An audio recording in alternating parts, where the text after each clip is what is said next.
कैसे हो? मैं हूँ आपकी हिंदी की टीचर भारती सरोदे।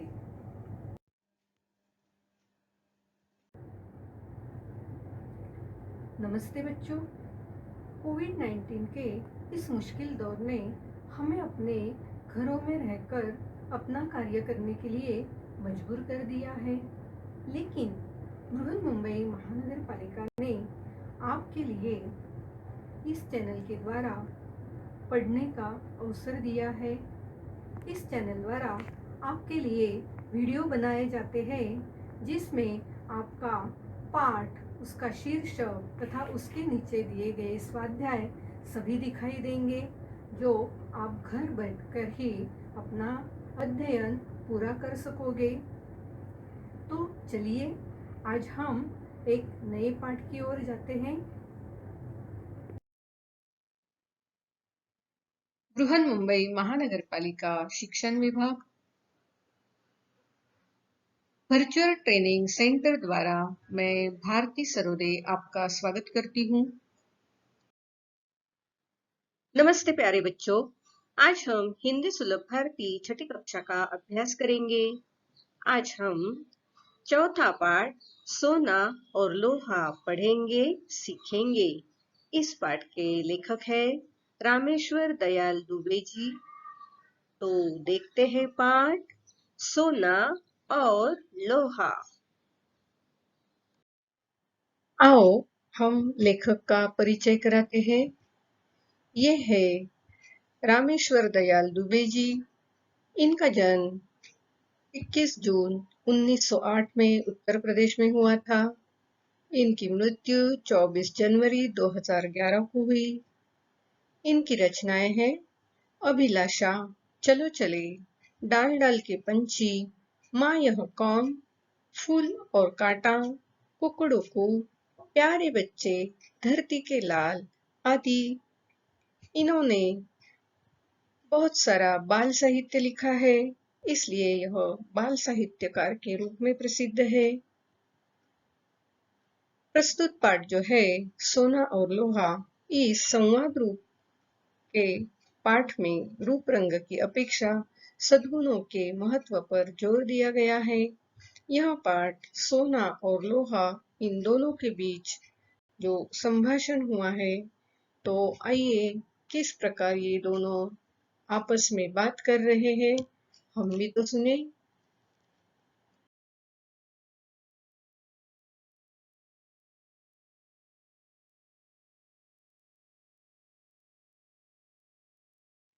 नमस्ते बच्चों, आओ आज हम एक नया पाठ देखते हैं।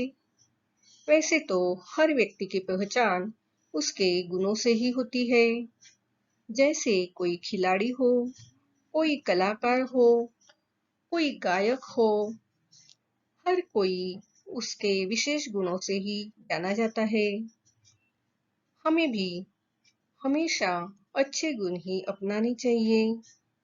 आज का जो पाठ है सोना और लोहा, यह पाठ भी हमें अच्छे गुणों को अपनाने के लिए प्रेरित करता है। किसी भी व्यक्ति या वस्तु की पहचान उसके रंग रूप के बजाय उसके सद्गुणों को ध्यान में रखते हुए करनी चाहिए। आज का ये जो पाठ है सोना और लोहा, यह संवाद रूप में दिया गया है। यहाँ सोना और लोहा आपस में बातचीत कर रहे हैं, तो आओ हम भी उनकी बातचीत सुनते हैं, समझते हैं। मैं स्वर्ण, मैं सोना, मेरी भी क्या शान है। जिसे देखो मुझे चाहता है, मेरे गुण ही ऐसे हैं। नमस्ते, क्या कह रहे थे? मेरा रूप ही ऐसा है, मेरे गुण ही ऐसे हैं।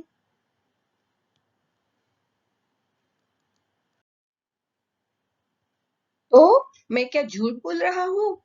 मेरा चमकता पीला रंग देख, संसार में मैं सबसे सुंदर हूँ।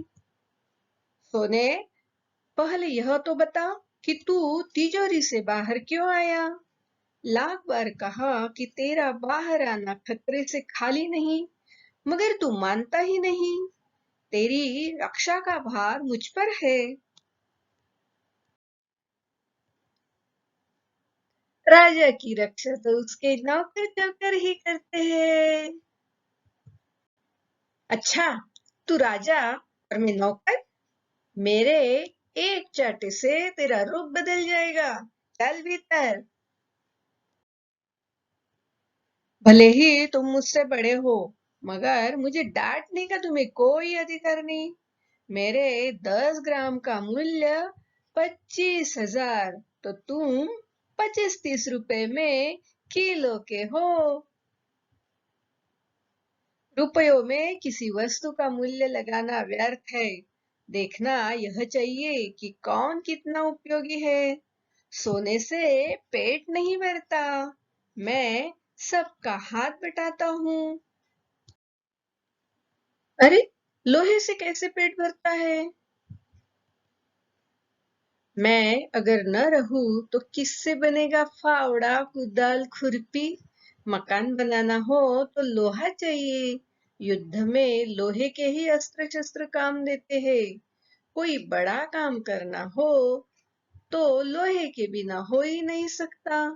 रोटियां भी लोहे के तवे पर ही सेकी जाती है।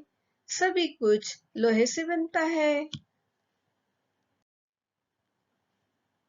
अंगूठी, माला, बाली लोहे से नहीं बनते। उसके लिए मेरी ही तलाश होती है। मैं राजा महाराजाओं, धनिकों का प्यारा हूँ। मैं ऊंची जगह रहता हूँ, नीचे नहीं उतरता। तू राजाओं, धनिकों का प्यारा है। मैं किसानों, मजदूरों का प्यारा हूँ। गरीबों की सेवा करने में मुझे सुख मिलता है। राजाओं के दिन लद गए, अब तो श्रमिकों के दिन है। मुझसे तो मेहनत नहीं होती।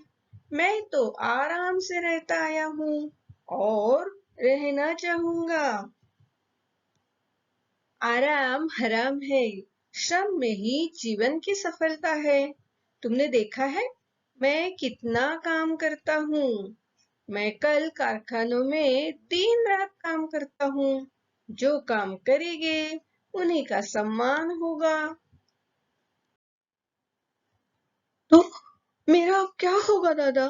मुझे घबराहट हो रही है। तू डाल डाल, मैं पात पात।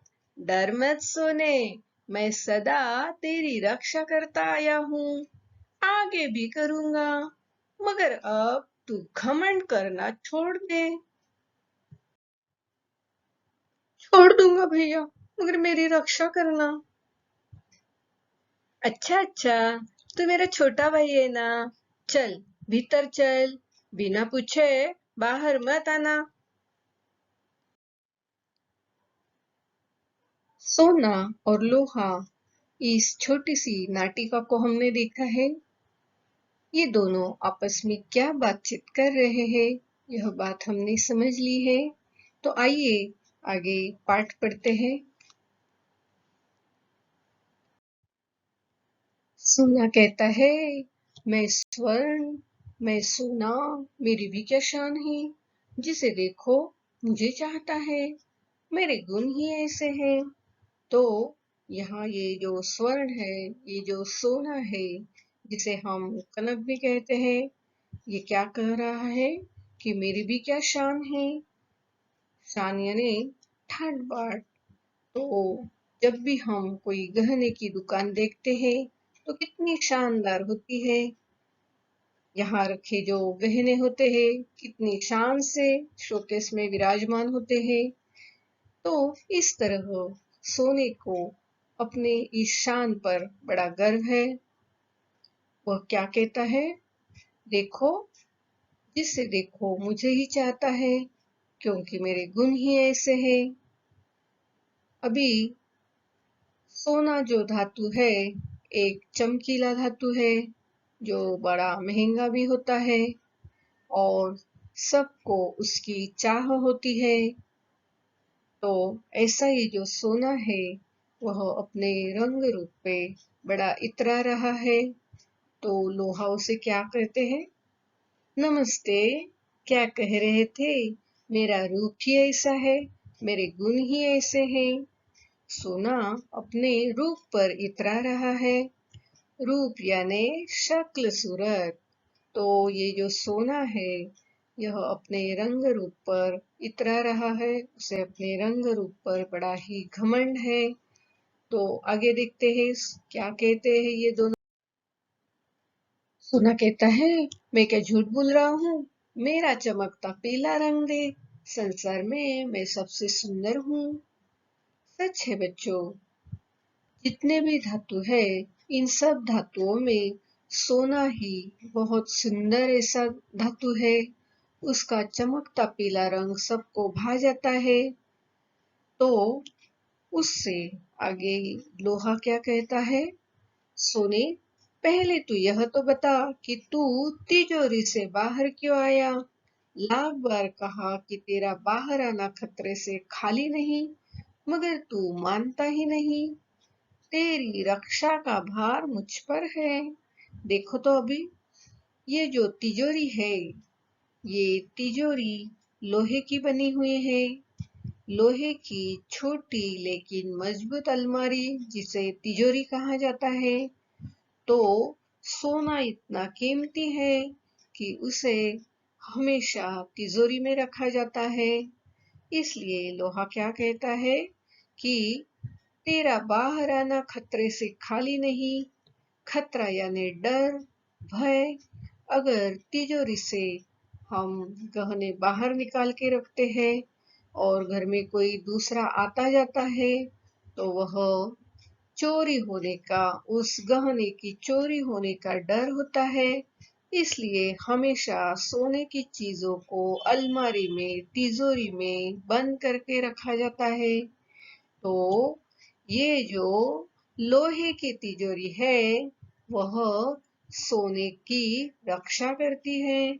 इसलिए लोहा कहता है, तेरी रक्षा का भार मुझ पर है। रक्षा यानी सुरक्षा, बचाव या हिफाजत करना। तो सोने की रक्षा कौन करता है? सोने की रक्षा लोहा ही करता है। आगे पढ़ते हैं पाठ। आगे सोना क्या कहता है देखते हैं। सोना कहता है, राजा की रक्षा उसके नौकर चाकर ही करते हैं। तो देखो, यहाँ सोना खुद को राजा समझने लगा है और लोहे को अपना नौकर मान रहा है। नौकर यानी चाकर भी कहते हैं और सेवक जिसे कहते हैं। नौकर, चाकर यानी सेवक। तो इस बात पर लोहा क्या कहता है देखते हैं।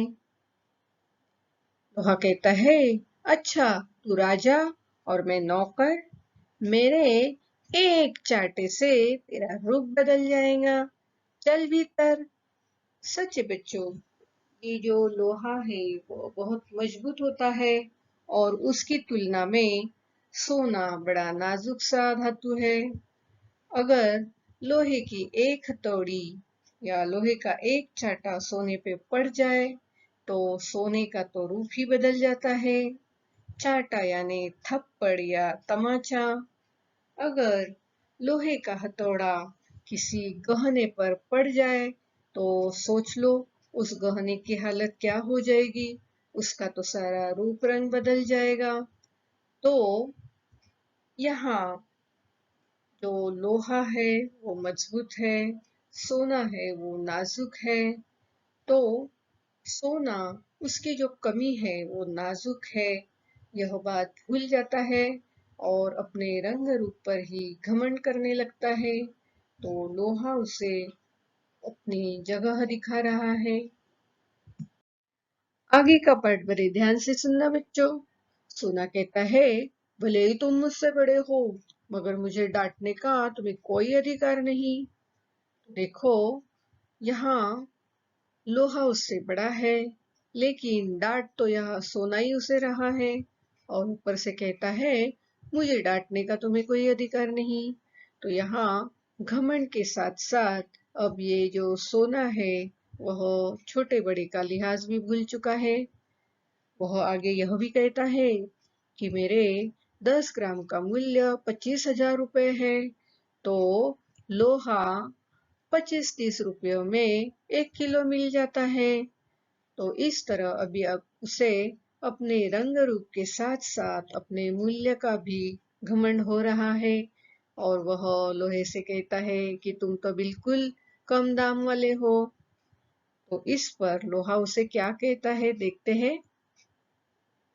लोहा कहता है, रुपयों में किसी वस्तु का मूल्य लगाना व्यर्थ है। देखना यह चाहिए कि कौन कितना उपयोगी है। सोने से पेट नहीं भरता, मैं सबका हाथ बटाता हूँ। तो जब यह सोना लोहे से कहता है कि तुम मुझे डांटना नहीं, तुम बड़े हो लेकिन मुझे डांटने का तुम्हें अधिकार नहीं। डांटना यानी फटकारना, झिड़कना। तो यह अपने बड़े भैया से डांट नहीं खाना चाहता है। और साथ साथ क्या कहता है, उसके 10 ग्राम का मूल्य 25,000 से ज्यादा है। मूल्य यानी कीमत, दाम या भाव। तो सोने को यहाँ अपनी कीमत पर भी गर्व है। तो उसे लोहा समझा रहा है कि अरे भाई, किसी भी वस्तु का या किसी भी व्यक्ति का मूल्य रुपयों में लगाना बिल्कुल व्यर्थ है। व्यर्थ यानी निरर्थक, बेकार या फालतू। हमें तो यह देखना चाहिए कि कौन कितना उपयोगी है। उपयोगी यानी काम में आने वाला। अभी सोने की तुलना में लोहा हमें सभी जगह दिखाई देता है। लोहा कहाँ नहीं है? हर जगह लोहा है। वह हमारे घर में है, हमारे स्कूल में है, ऑफिस में है, ट्रेन में है। हर जगह लोहा हम देख रहे हैं। कारखाने तो लोहे से ही बने होते हैं। वह जो मशीनरी होती है लोहे से बनी होती है। तो इस तरह यह जो लोहा है, हर एक का हाथ बटाता है। हाथ बटाना यानी सहायता करना, मदद करना। तो लोहा हमारे हर काम में मदद करता है, हाथ बटाता है। तो जो ज्यादा उपयोगी है उसकी ही ज्यादा कीमत होती है, उसका ही ज्यादा सम्मान होता है। यह बात तुम भी बच्चों ध्यान में रखना है। आओ आगे ये दोनों क्या कहते हैं, देखते हैं। सोना कहता है, अरे लोहे से कैसे पेट भरता है? देखो, सोने के कहने की बात तो ये है कि 25-30 रुपए में किलो भर मिलने वाला ये जो सोना है वो कैसे पेट भरता है। तो अभी लोहा क्या क्या काम करता है यह बता रहा है। लोहा कहता है, अगर मैं न रहूं तो किससे बनेगा फावड़ा, कुदाल, खुरपी? देखो, किसान के जो औजार होते हैं, फावड़ा, कुदाल, खुरपी, ये तो लोहे से ही बने होते हैं। मकान बनाना हो तो लोहा चाहिए। आपने देखा है कभी जो बड़ी बड़ी बिल्डिंग बन रही है, वो बनाते समय बहुत सारी मात्रा में लोहे का उपयोग किया जाता है।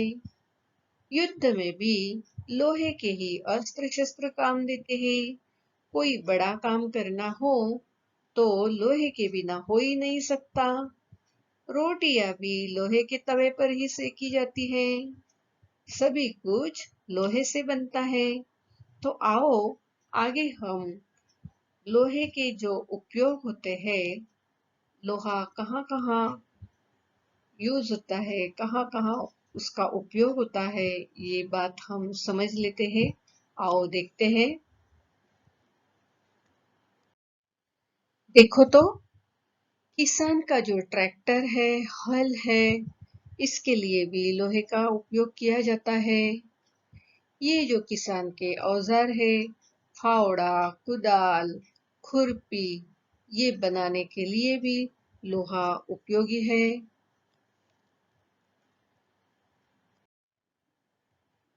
मकान बनाते समय भी भारी मात्रा में लोहे का उपयोग किया जाता है, तभी तो मजबूत मकान बन जाते हैं। और ये देखो तो, ये है युद्ध के अस्त्र शस्त्र, ये भी तो लोहे से ही बने हैं। आगे ध्यान से देखना, ये देखो, तवे पर रोटी सेकी जाती है। रोजमर्रे के लिए जो गैस लगता है, उसकी टंकियां भी लोहे से बनती है। ये तो सारी रोजमर्रा की चीजें जो औजार है या कढ़ाई है, ये भी लोहे से बनते हैं। आगे भी लोहे के उपयोग ध्यान से देखना। देखो तो, ये किसानों के औजार है या मैकेनिक के अलग अलग औजार है। इस तरह ये अलग अलग जो औजार है, ये सभी लोहे से बने हुए हैं। आओ लोहे के उपयोग एक बार फिर से पढ़ते हैं हम। लोहा कहता है कि मैं न रहूं तो किससे बनेगा फावड़ा, कुदाल और खुरपी। मकान बनाना हो तो लोहा ही चाहिए। युद्ध में लोहे के ही अस्त्र शस्त्र काम देते हैं। अगर कोई बड़ा काम करना हो तो लोहे के बिना नहीं हो सकता। रोटियां भी लोहे के तवे पर सेकी जाती है। सभी कुछ तो लोहे से ही बनता है। तो इस तरह लोहा बहुत ही उपयोगी धातु है। लोहे के और कुछ उपयोग देखते हैं। देखो तो, ये है बहुत सारे औजार जो किसान खेती करने के लिए उपयोग में लाते हैं। यह औजार लोहार द्वारा बनाए जाते हैं। ये लोहार की भट्टी यहाँ दिखाई देती है। उसमें लोहे को पिघला जाता है और उसे ठोक कर या उसके साँचे में डालकर ये औजार बनाए जाते हैं। तो इस तरह किसान के जितने भी औजार है, सभी लोहे से बने होते हैं। लोहे के इतने सारे उपयोग देखकर अब सोना भी अपने उपयोग बताने के लिए उतावला हो गया है। वो कहता है, अंगूठी, माला, बाली ये लोहे से तो नहीं बनते, उसके लिए मेरी ही तलाश होती है। मैं राजा महाराजाओं धनिकों का प्यारा हूँ। मैं हमेशा ऊंची जगह रहता हूँ, नीचे नहीं उतरता।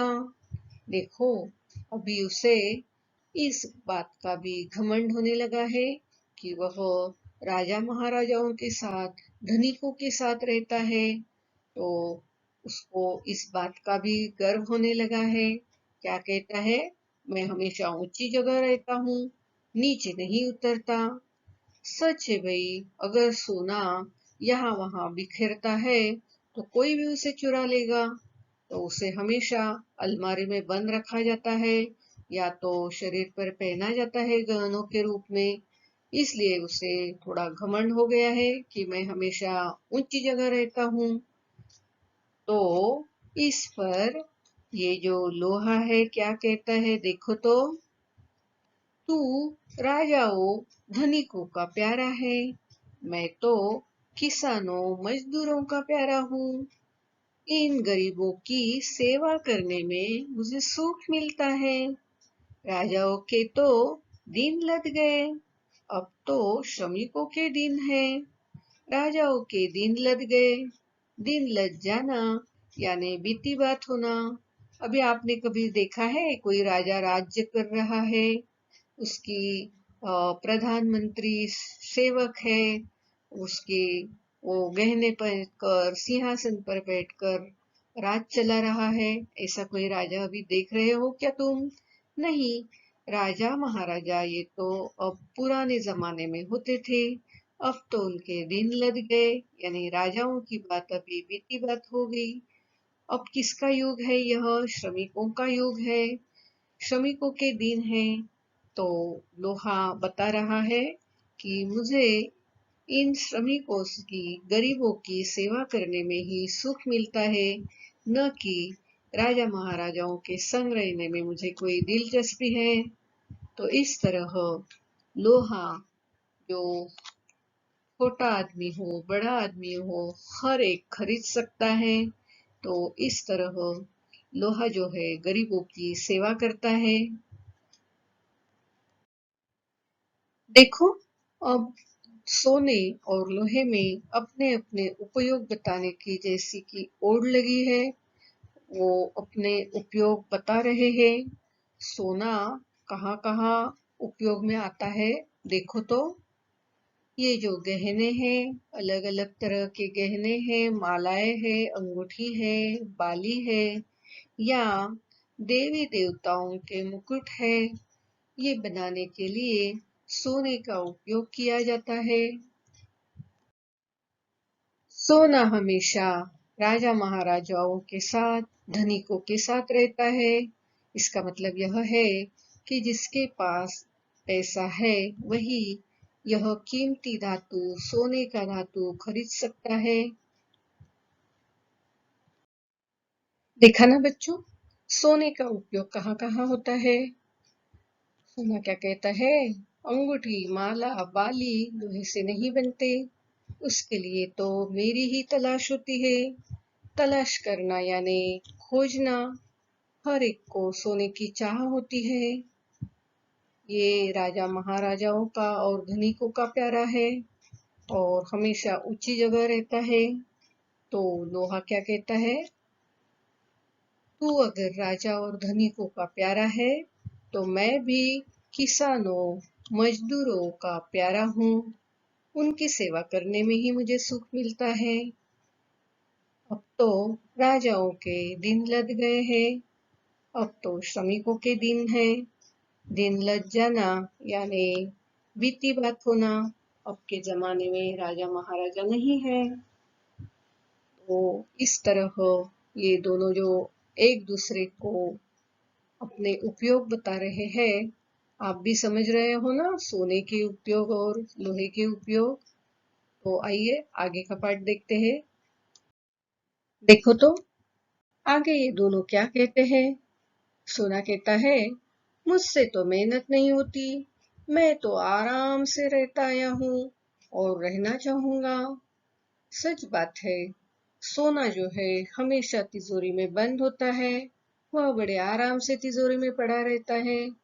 और वो क्या कहता है, मुझसे तो मेहनत नहीं होती है, क्योंकि वो इतना नाजुक है कि वह ज्यादा उपयोग में नहीं होता है।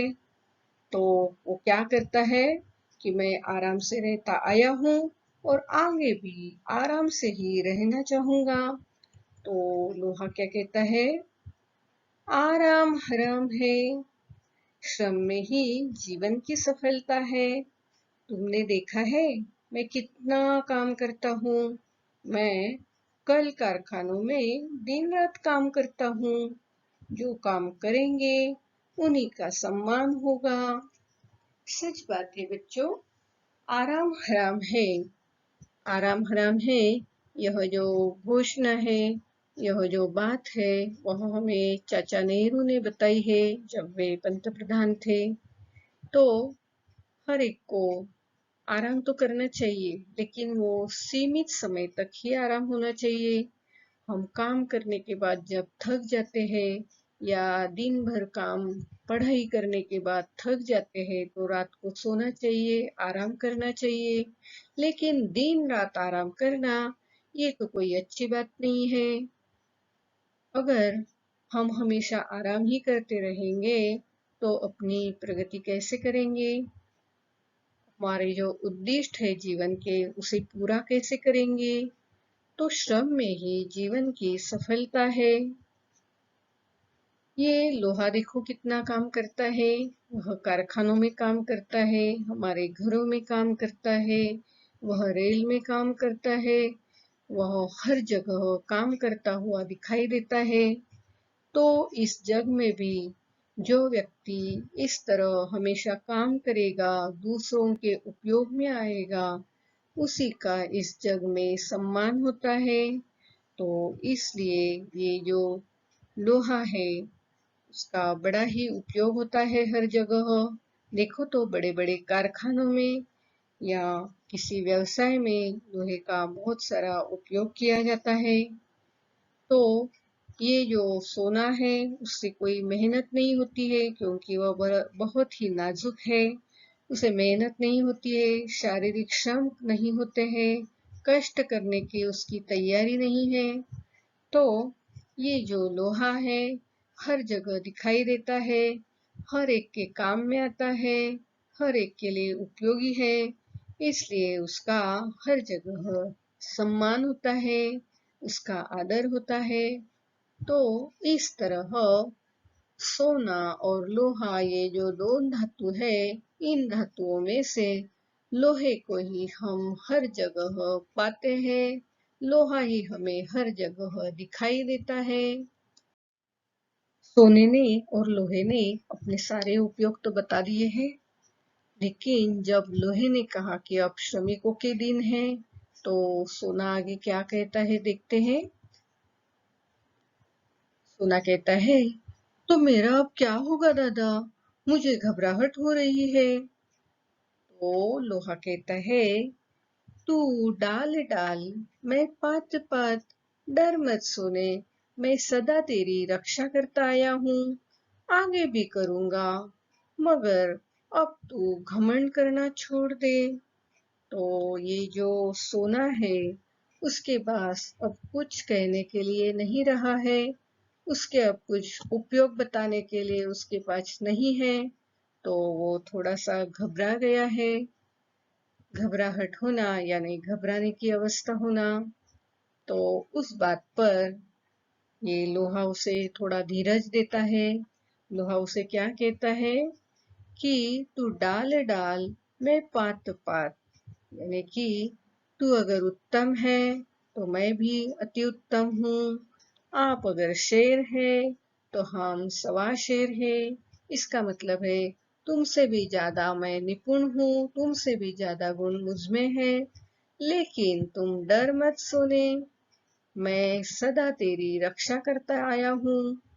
सच है ना कि लोहे की अलमारी में ही सोने को हिफाजत से रखा जाता है। तो ये उसे और भी धीरज देता है और क्या कहता है कि मैं सदा तेरी रक्षा करता आया हूँ, आगे भी करूंगा, लेकिन एक बात तो तुझे मेरी माननी पड़ेगी।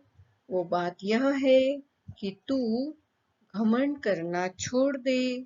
घमंड करना यानी अहंकार या अभिमान होना। तो सोने का जो अपने रंग रूप पर, अपनी कीमत पर जो घमंड था, उस घमंड को उसे छोड़ देना चाहिए। यह बात लोहे ने उसे कही है, बताई है। तो आगे भी हम देखो तो बच्चों, यहाँ लोहे ने सोने को क्या छोड़ने को कहा है? घमंड छोड़ने को कहा है। तो इस पर सोना क्या कहता है? छोड़ दूंगा भैया, मगर मेरी रक्षा करना। तो लोहा कहता है, अच्छा अच्छा, तू मेरा छोटा भाई है ना, चल भीतर चल, बिना पूछे बाहर मत आना। तो ये जो सोना है, जिसे अपने रंग रूप और कीमत पर बहुत घमंड था, यह घमंड वह छोड़ देने वाला है। और जो लोहा है, जो हमेशा सोने की हिफाजत करता है, वह भी सोने की आगे भी रक्षा करेगा। तो इस तरह इस नाटिका द्वारा हमें सोने और लोहे के क्या क्या उपयोग होते हैं यह मालूम हुआ है। उसी के साथ ही सोने जैसा हमें किसी बात पर घमंड नहीं करना चाहिए, ये बात भी समझ में आ गई है। और ज्यादा से ज्यादा लोगों के लिए उपयोगी होना, यह बात हमने लोहे से सीखी है। तो ये जो दोनों धातु है, ये धातुओं के माध्यम से ये रामेश्वर दयाल और दुबे जी जो है, उन्होंने जो सुंदर नाटिका लिखी है, इस नाटिका को आप 2 या 3 बार जरूर पढ़ना।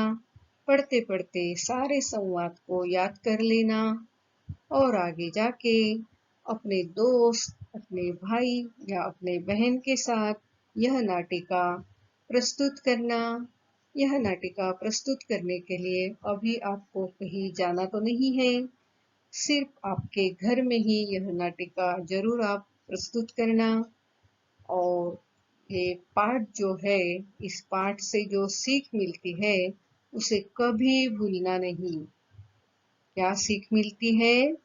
कि घमंड नहीं करना है और सभी के उपयोग में आना है, अच्छे गुणों को अपनाना है। तो जरूर ये बातें ध्यान में रखेंगे। स्वाध्याय प्रश्न पहला, प्रश्नों के उत्तर लिखो। और सोने का उपयोग कहाँ कहाँ किया जाता है? और लोहे का उपयोग कहाँ कहाँ किया जाता है? तो बच्चों, आज हमने सोना और लोहा यह पाठ पढ़ा, पाठ को समझा, सोने और लोहे के उपयोग को जाना। तो ये जो पाठ है, इस पाठ के अंतर्गत और अंत में हमारे लिए कुछ स्वाध्याय दिए गए हैं। ये स्वाध्याय हम अगले वीडियो में पूरे करेंगे। तो जरूर मिलते हैं अगले वीडियो में सोना और लोहा इस पाठ के स्वाध्याय के साथ।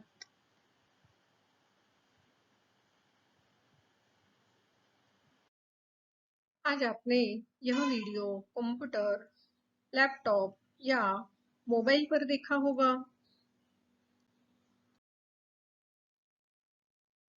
वीडियो के अंत में इस तरह का एरो दिखाई देगा। इस एरो को आपको क्लिक करना है। एरो को क्लिक करते ही आपके सामने डिस्क्रिप्शन बॉक्स खुल जाएगा। इसमें आपकी कक्षा, विषय, घटक तथा टीचर का नाम दिया हुआ है और उसके नीचे जो वीडियो आपने देखा है उस पर आधारित कुछ प्रश्न दिए होंगे, जिसके उत्तर आपको अपनी कॉपी में लिखना है। और हाँ, यहाँ आपके लिए एक लिंक दी हुई है। इस लिंक को आपको क्लिक करना है। इस लिंक को क्लिक करते ही आपके सामने गूगल फॉर्म खुल जाएगा। इस तरह गूगल फॉर्म जो सर्वे या फीडबैक फॉर्म है आपके सामने खुल जाएगा। इस फॉर्म को भर देना और हाँ, अंत में इस फॉर्म के सबमिट का जो बटन है उसे क्लिक करना।